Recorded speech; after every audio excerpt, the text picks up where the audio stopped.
Sa bidyong ito guys, pagkukwentuhan muna natin ang plano ni Zach LaVine na mag-explore sa free agency.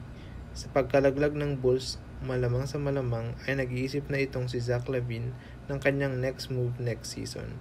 At malamang sa malamang, maraming teams ang naghahabol sa kanyang serbisyo.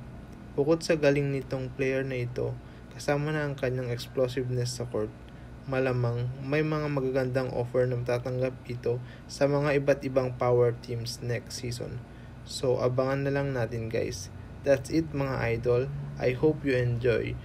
Thanks. Sana please like and subscribe to my video. Maraming salamat guys sa panonood. Sana'y nag-enjoy kayo. Sana next video manood ulit kayo ng aking video. Salamat guys. Bye.